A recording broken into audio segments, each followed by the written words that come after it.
Bonjour à tous, bonjour à toutes. Nous nous retrouvons sur le campus de Paris-Vélizy à l'ESEO. Nous vous invitons à rejoindre Madame de Laverne.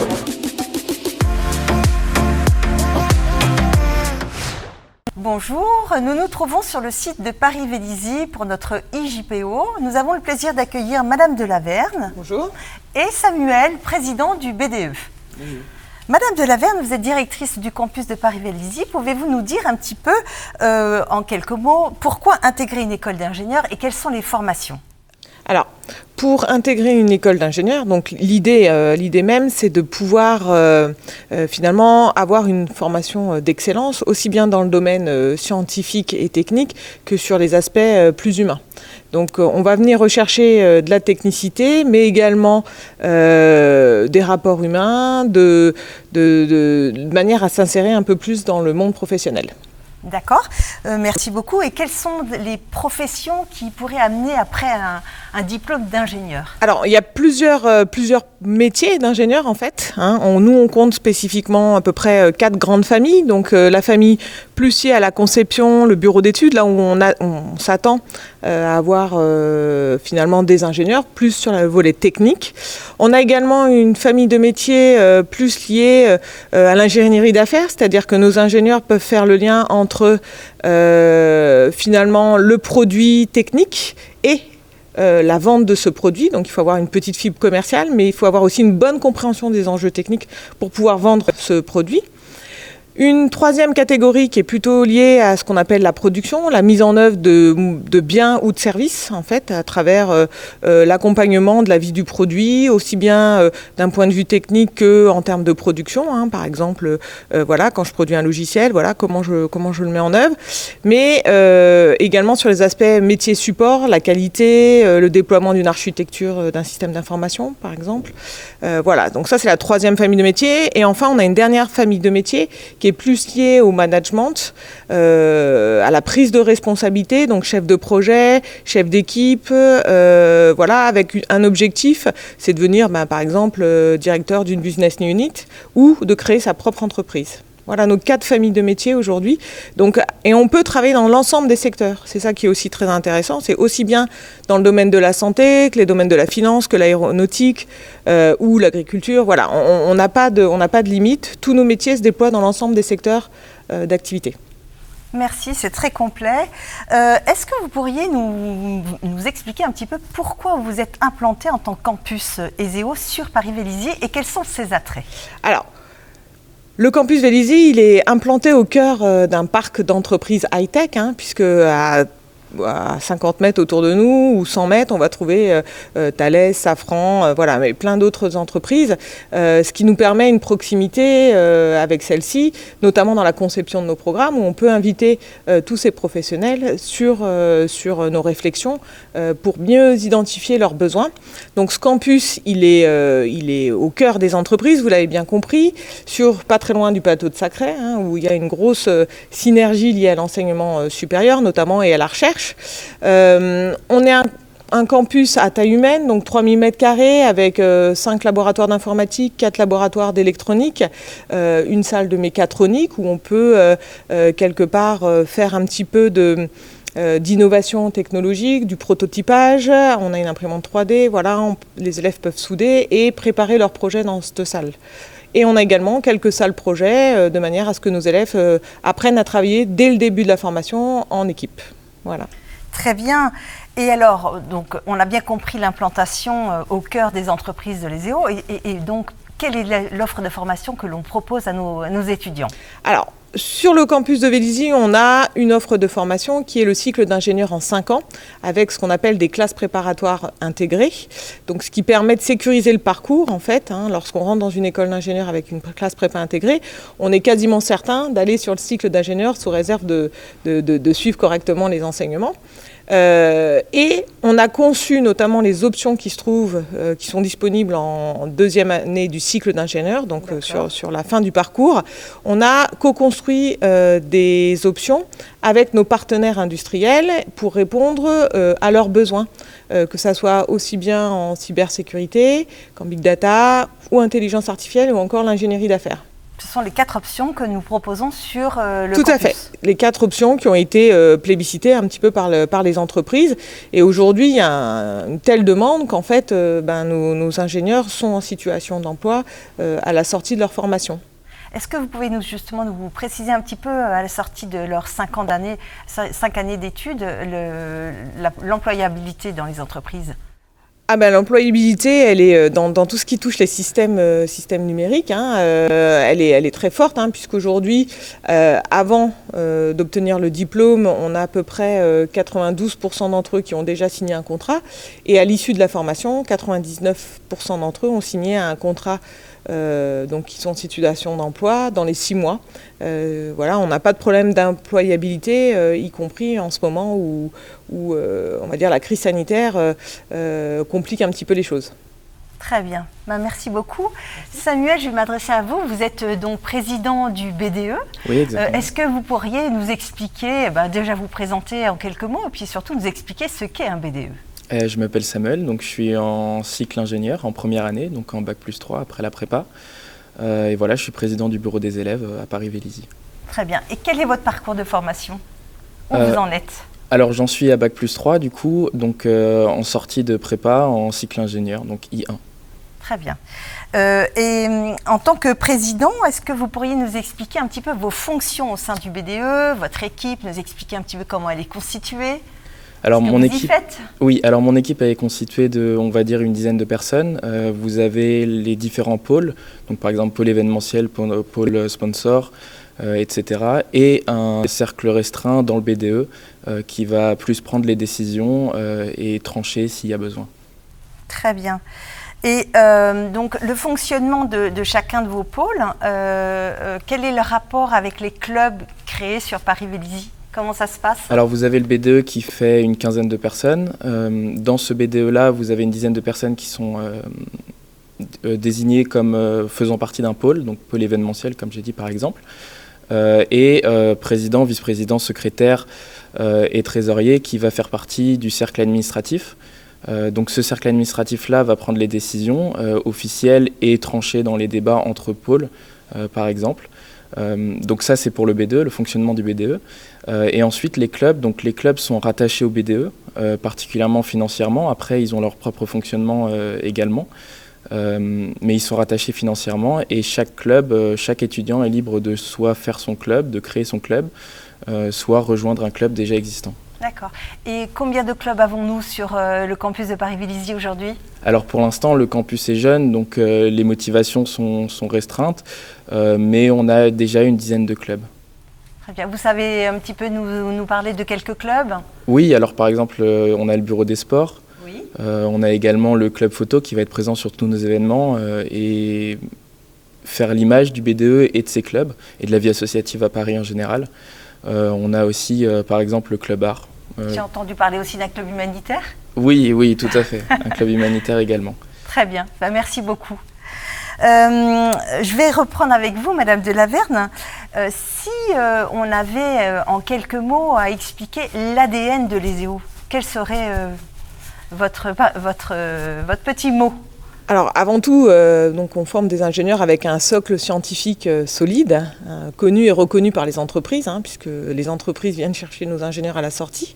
Et puis un côté humaniste auquel on est très attaché, c'est-à-dire qu'on essaye d'inculquer à nos jeunes de travailler dans le respect de certaines valeurs par rapport à leur emploi futur. Donc comme le respect, l'innovation, la bienveillance, voilà. Travailler en cohérence, on accompagne nos élèves pour finalement les aider aussi à se réaliser dans leur vie personnelle. Donc ça, voilà, pour nous c'est quelque chose d'important et je pense que chacun d'entre eux doit comprendre la contribution qu'il peut apporter aussi en tant que citoyen à la société. Voilà, c'est vraiment des points qui nous semblent essentiels. Ces valeurs humaines sont essentielles dans la vie d'un ingénieur ? Tout à fait. Aujourd'hui, en dehors des compétences techniques, on va rechercher ce qu'on appelle les soft skills. Donc, c'est des capacités à travailler en équipe, à entraîner, à avancer sur des projets, à fédérer autour d'un projet. Donc, c'est des compétences vraiment indispensables au métier de l'ingénieur. Merci bien. Samuel, en tant que président du BDE, qu'apporte qu'apporte la vie associative dans une formation d'ingénieur? Alors déjà, d'un point de vue de l'école, ça permet un rayonnement associatif, de mettre en valeur l'école et de mettre en valeur ses étudiants également. Donc on va pouvoir monter des projets et faire vivre l'école. Donc ça, c'est d'un point de vue école et d'un point de vue groupe.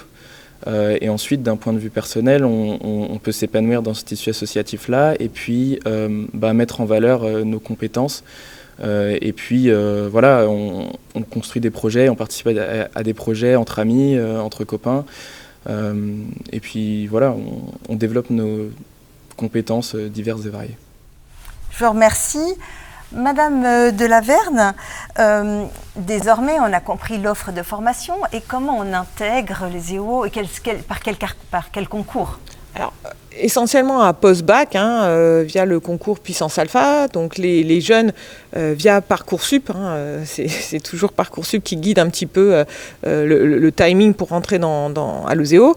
Donc sélectionne un vœu, en fait, il faut sélectionner le vœu Puissance Alpha et choisir parmi toutes les écoles qui font partie de ce concours, l'OSEO, pour pouvoir intégrer à post-bac. Donc là, l'idée, c'est de pouvoir intégrer notre classe préparatoire, donc technologique et internationale, qui ouvre en septembre prochain.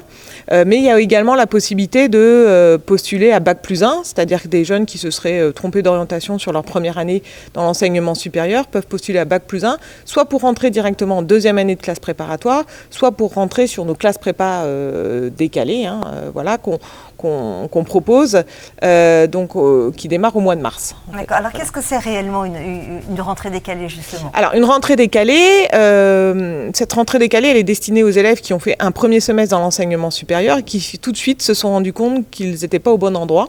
Et donc l'idée, c'est de pouvoir proposer sur un semestre accéléré, en fait, tout le programme qui a été fait en première année, donc premier semestre et deuxième semestre, de manière à les amener en fin de première année au même niveau que les autres, pour qu'ils puissent intégrer la deuxième année de notre classe préparatoire. Voilà. Et éviter finalement de perdre un semestre et de redoubler en première année, par exemple, l'année suivante. Donc on évite ainsi une perte de 6 mois pour nos jeunes. Voilà. D'accord. Et ces petits groupes, vous les en recevez combien chaque année?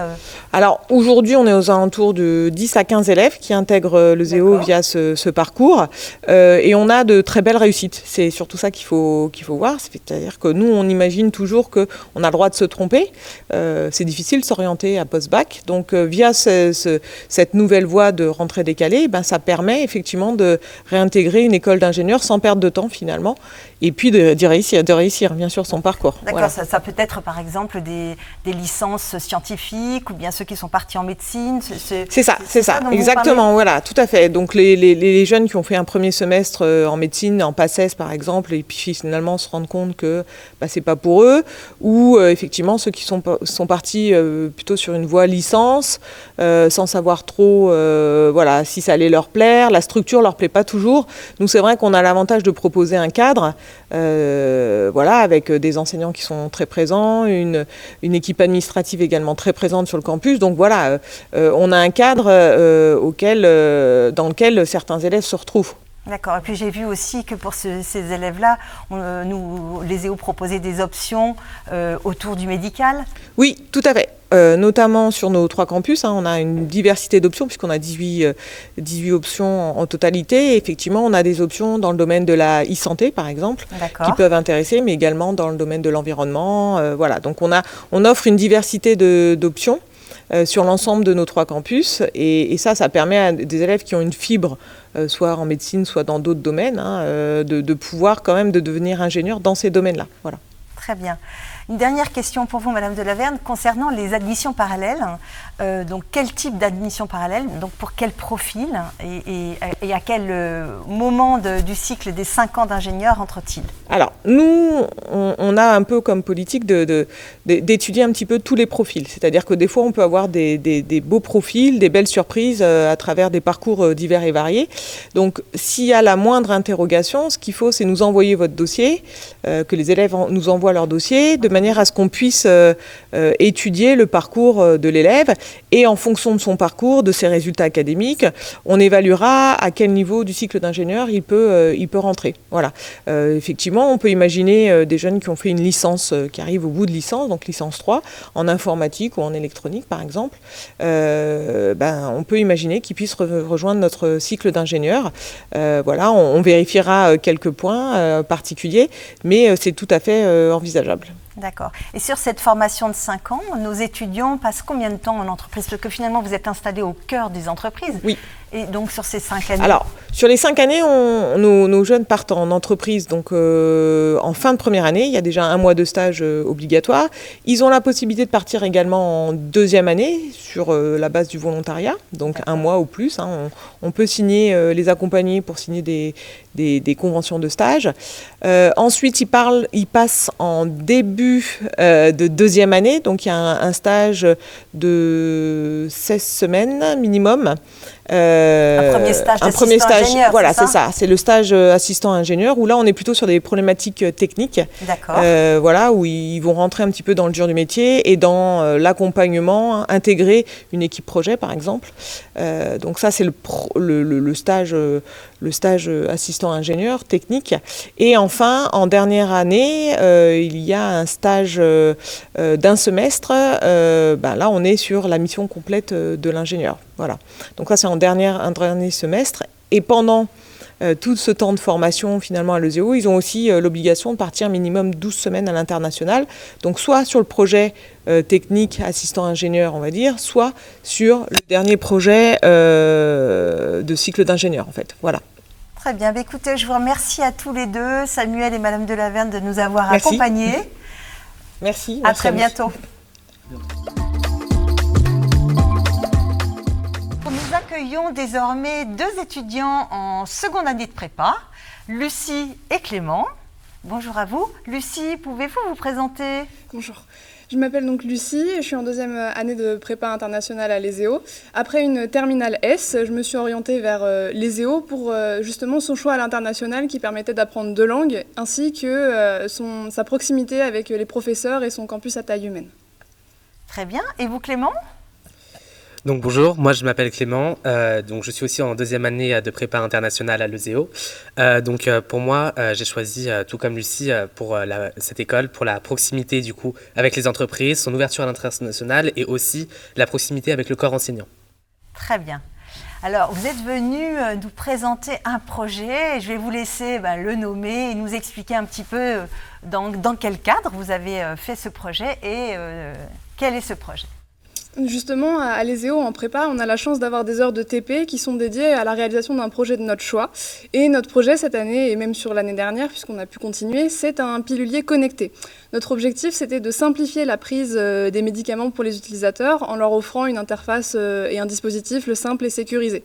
Pour ce faire, on a développé un pilulier entièrement contrôlable depuis son ordinateur qui délivre à la manière d'un distributeur les médicaments pour les utilisateurs. D'accord. Je vais me lever. Donc, notre pilulier est connecté en Bluetooth et relié à des servomoteurs qui fonctionnent par rotation pour délivrer des médicaments. Donc, nous avons effectué toute une conception en 3D pour réaliser du coup toutes les pièces. Donc, nous avons plusieurs pièces qui composent le support. Donc, nous avons un réceptacle pour les médicaments, un cache, mais aussi diverses pièces pour tenir le servomoteur et aussi notre roue de distribution. Et ainsi, donc, l'utilisateur, quand il veut obtenir ses médicaments, peut entrer sur son téléphone sa posologie, le nom de ses médicaments et se connecter au pilulier afin d'envoyer ses données au pilulier pour qu'ensuite celui-ci délivre les médicaments. Donc le mécanisme du pilulier, il va effectuer 2 rotations au niveau de la roue. Une rotation à droite pour délivrer le médicament de droite et une rotation à gauche pour délivrer le médicament de gauche, ce qui permet aux différents utilisateurs de pouvoir en prendre plusieurs sur une même structure. Très bien. Je vois que vous avez un téléphone là. À quoi ça sert? Justement, le téléphone, c'est pour que l'utilisateur puisse avoir l'application, puisqu'on a développé nous-mêmes l'application en apprenant justement à utiliser un logiciel spécifique pour faire des applications Android. Et donc, sur le téléphone, on retrouve l'application qu'on a développée. Très bien. Et alors, je vois aussi que vous avez des pièces, là, le pilulier bleu. C'est vous qui l'avez conçu, cette pièce? Alors oui, donc on a, pendant nos heures de projet, on a appris du coup à conceptualiser du coup ces pièces en 3D, donc sur différents logiciels. D'accord. Donc ça a été assez compliqué parce que d'abord il a fallu trouver comment on voulait le faire. Donc on a eu plusieurs étapes de conception. On a fait différentes conceptions et on en est arrivé à un résultat d'utiliser un seul servomoteur, donc un seul mécanisme pour 2 médicaments, donc ce qui est beaucoup plus économe que nos idées de base avec un servomoteur pour un médicament. Et donc on a fait un choix assez compact. Donc pour vous donner une ordre d'idée, la structure est à peu près haute comme ça.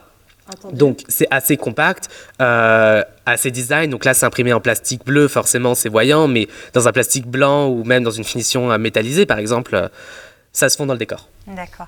Et dans ce projet, est-ce qu'il y a encore des prolongements que vous aimeriez ajouter? Bien sûr, surtout d'un point de vue de la sécurité, par exemple, c'est un point très important du fait que ça traite des médicaments, donc l'utilisateur doit être le seul à pouvoir rentrer dans l'application. En plus, on peut imaginer, en lien avec les options de Leseo, par exemple, que comme on obtient les données d'un utilisateur, on pourrait derrière imaginer un traitement des données, justement, sur sa courbe d'évolution de prise de médicaments, et tout ça, ça se rapporte au Big Data. Je vous remercie tous les deux et je vous souhaite une bonne continuation de votre projet. Merci. Nous accueillons 2 autres étudiantes de prépa seconde année à l'ESEO. Bonjour Anissa et bonjour Dalia. Bonjour. Anissa, pouvez-vous vous présenter et nous expliquer un petit peu comment vous êtes arrivée à l'ESEO? Alors déjà pour commencer, j'ai 19 ans et là actuellement je suis en 2e année de cycle préparatoire comme ce que vous venez de dire. Donc j'ai obtenu un bac S, spécialité maths, et puis ensuite j'ai d'abord commencé par faire une PACES, mais donc ce cursus-là ne me plaisait pas, ne me convenait pas, donc j'ai décidé de me réorienter en milieu d'année, et donc j'ai pu intégrer la première année de prépa, en décalé du coup. Donc la rentrée décalée. C'est ça, qui du coup ici s'appelle la PACE-Angers. Et en fait, ça m'a permis de pouvoir rebondir et de ne pas perdre une année. Et j'étais très bien encadrée. C'était un petit groupe de classe, on n'était que 8, donc ça nous a permis d'être très proches des professeurs et donc de pouvoir s'intégrer plus facilement et de rattraper le retard perdu du semestre raté. D'acquérir les fondamentaux, comme oui, on voilà. dit. Merci beaucoup. Et vous, Dalia, comment pouvez-vous vous présenter et quel est votre parcours de formation? Alors j'ai eu un parcours assez similaire à Anissa, donc j'ai fait un baccalauréat général S et j'ai fait la spécialité ISN, donc informatique et sciences du numérique. Mais après ça, j'ai quand même choisi de faire la PACES parce que je me suis dit que la médecine me plaisait bien et je me suis aperçue en fait en cours d'année que ça me plaisait pas du tout et je me suis rappelée de la spécialité que j'avais fait, donc ISN, et j'ai choisi l'ESEO du coup pour me réorienter. J'ai fait comme Anissa, rentrée décalée, donc en février dernier, et ça m'a permis de ne pas perdre une année également, et je pense que la grosse force de l'ESEO, ça serait les petits groupes comme Anissa l'a souligné tout à l'heure. D'accord. Et justement, pourquoi l'ESEO? Est-ce que c'est par son choix d'ingénieur généraliste? Est-ce que c'est par les options qui vous ont séduit? Ce qui m'a le plus séduit, oui, c'est ingénieur généraliste, parce que du coup, on peut faire plein de choses et quand on sait pas, quand on se réoriente, on n'est pas trop sûr de nous. Et vraiment, pouvoir faire ingénieur généraliste avec le nombre de spécialités qu'on a ici, ça permet vraiment de nous ouvrir plusieurs portes. Très bien, je vous remercie. Alors, vous êtes venues aujourd'hui, toutes les deux, nous présenter un projet. Est-ce que vous pouvez nous expliquer dans quel cadre ce projet a été créé et comment s'appelle-t-il et nous expliquer son fonctionnement? Alors, donc dans le cadre de nos projets TP physique, de nos cours de TP physique, on a eu le choix de pouvoir créer un projet. Donc nous, dans notre cas, c'est vertical. Donc c'est une ferme verticale d'intérieur. Et donc en fait, c'est a pour but de pouvoir nourrir ou du moins répondre aux futurs besoins de la population mondiale, tout en respectant l'environnement. Donc c'est ça qu'on a voulu faire. Donc pendant les cours de TP, on a pu élaborer la structure. Donc là, comme ce qu'on peut voir, de A à Z. Donc le choix de la structure. Donc là, par exemple, on l'a imprimé en 3D. Donc à l'école de l'ESEO qui a une imprimante 3D. Et puis on a pu aussi faire toute la partie programmation. Donc c'était vraiment très intéressant et enrichissant puisque ça nous permettait d'appliquer directement ce qu'on voyait en cours. Donc dans notre projet, et donc c'est ça qui est vraiment super bien. Alors, est-ce que vous pouvez nous présenter un petit peu les petites pièces, la technique, à quoi ça sert, qu'est-ce que c'est? Alors oui, donc comme Anissa vous l'a dit, oui, merci. Pour nous le présenter. On a fait tout ce qui est partie programmation et ce qui est intéressant, c'est qu'on a utilisé du coup l'Arduino. D'accord. Donc en fait, on a appris à coder ici en Arduino et lorsqu'on fait un code, on transmet directement tous les codes dans cette carte qui va les transmettre aux différents composants et les faire fonctionner. Donc là, en fait, on a une pompe qui fonctionne grâce à l'Arduino et qui va permettre d'irriguer en eau les plantes. D'accord. On a également des LED qui vont permettre d'éclairer la structure pour pouvoir faire pousser les plantes. Et donc tout ça fonctionne grâce à l'Arduino. D'accord. Alors, vous m'avez dit qu'elle s'appelait Verticale, cette ferme. Et pourquoi Verticale ? Parce que ça vient des fermes verticales d'intérieur. Le but est de faire pousser à la verticale et non pas sur le sol, car en 2050, en fait, on sera à 9 milliards. Du coup, l'urbanisation elle sera privilégiée, on aura moins de place au sol. Et de ce fait, il faut construire à la verticale.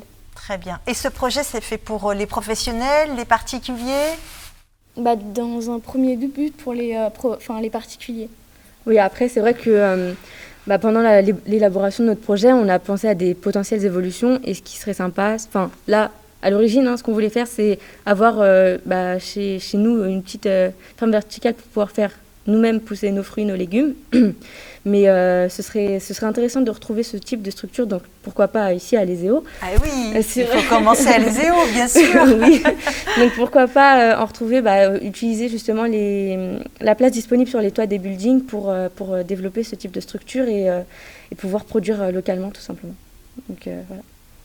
Très bien, écoutez, merci de nous avoir présenté votre projet. Merci à vous. Nous accueillons désormais 2 étudiants de 4e année à l'ESEO. Bonjour. Bonjour Anthony et bonjour Louis-Marie. Anthony, pouvez-vous vous présenter un petit peu et nous dire un petit peu dans quel parcours de formation vous êtes désormais ? Alors bonjour, je m'appelle Anthony, j'ai 22 ans. Ça fait maintenant 4 ans que je suis à l'ESEO. Et donc j'ai fait un cycle préparatoire à Paris en 2017-2018.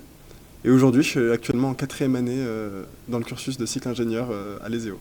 Très bien. Vous avez déjà choisi votre coloration de parcours ? Oui, c'est ça. Oui, j'ai décidé de prendre l'aspect cybersécurité parce que c'est celle par laquelle je suis passionné et notamment par son essor dans les technologies d'aujourd'hui et l'importance que ça a de sécuriser toutes les données qu'on a dans les entreprises, dans toutes les boîtes qui nécessitent un audit de sécurité. Très bien, merci beaucoup. Et vous, Louis-Marie, pouvez-vous vous présenter ? Oui, bien sûr. Donc Louis-Marie Monet, je suis à l'ESEO maintenant depuis 2017. D'accord. J'ai intégré l'école suite à un choix de perfectionner ma formation. Et j'ai surtout voulu découvrir le monde de l'ingénierie, tel qu'on le voyait, il m'attirait beaucoup. D'accord. Et qu'est-ce qui vous a plu justement à l'ESEO ? Justement, c'est l'excellence, mais aussi l'ouverture. C'est-à-dire qu'il y a un programme classique de classe préparatoire internationale, mais cette prépa est très calquée sur les prépas classiques. Donc la formation vise quand même une excellence. Très bien. Et aujourd'hui, vous en êtes où dans votre parcours de formation à l'ESEO ? Alors aujourd'hui, oui, le temps est passé et j'ai choisi de m'orienter vers l'intelligence artificielle.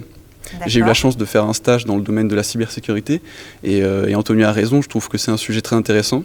Mais le diplôme étant généraliste, j'ai souhaité rester dans l'esprit de l'école et prendre le contre-pied un petit peu du chemin tracé de la cybersécurité et explorer l'intelligence artificielle. Sachant qu'effectivement, une fois diplômé, vous pourrez très bien éventuellement repartir en cybersécurité. Exactement, l'option ne détermine pas. Merci beaucoup. Alors, vous êtes venu aujourd'hui nous présenter un projet.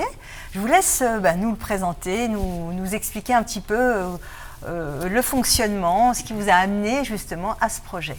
Alors ce projet s'inscrit dans la nouvelle technologie de l'Internet des objets. Comment il s'appelle déjà ? C'est une corbeille connectée. Une corbeille connectée qu'on compte déployer dans l'école en test et qui va viser à utiliser les données récoltées, comme le taux de remplissage, le type des objets donnés, pour les faire profiter, pour les distribuer aux personnes responsables de l'organisation du tri des déchets. Le but, c'est d'exploiter des données et de pouvoir les mettre en forme. C'est aussi pour nous une porte d'entrée dans cette nouvelle technologie qui fascine. On a notamment des enceintes connectées qui répondent à des questions, qui mêlent intelligence artificielle et traitement des données massives. D'accord. Donc on a souhaité explorer ce domaine en ce début d'année. Et comment ça vous est venu ce projet ? Alors je pense que ce projet il vient surtout d'une volonté d'explorer. Et personnellement, j'ai découvert l'Internet des objets assez tôt, avec les premières intelligences artificielles de Siri, etc. Et maintenant, dans la continuité de ça, on a choisi la poubelle connectée, la corbeille connectée, excusez-moi, bien sûr. Et si je peux rajouter aussi, c'est aussi pour un enjeu environnemental. On est sur quelque chose qui aura pour but d'aider au tri des déchets et de réaliser certaines statistiques sur quel déchet sera plus utilisé, sera plus jeté que d'autres.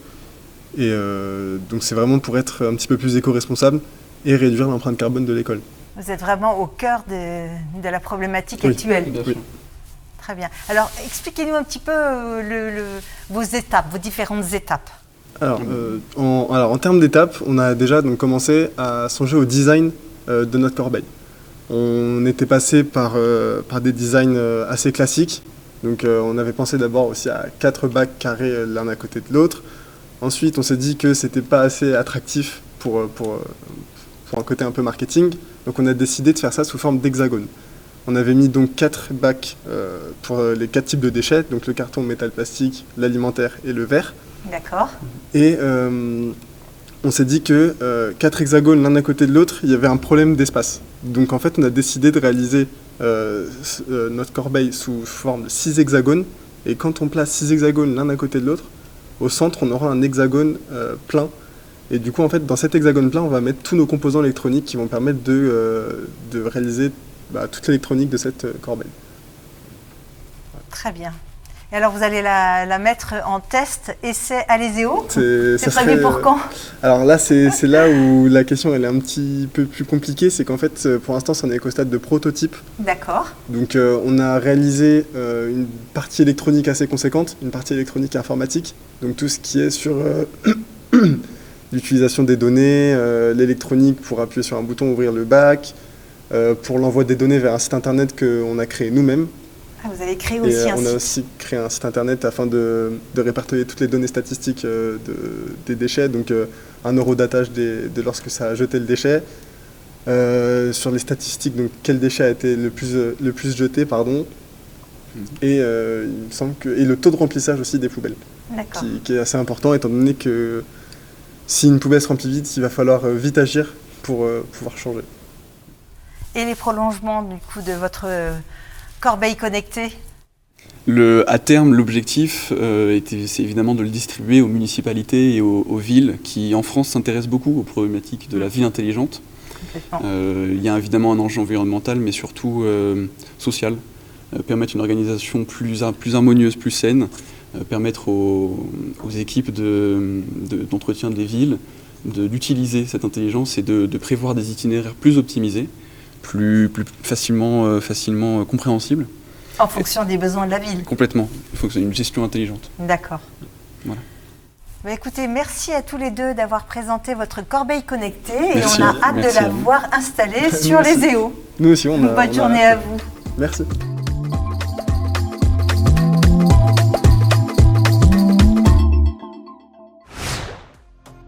Nous vous remercions de nous avoir suivis. Désormais, nous vous donnons rendez-vous sur notre plateforme en virtuel salon au singulier-eseo.com.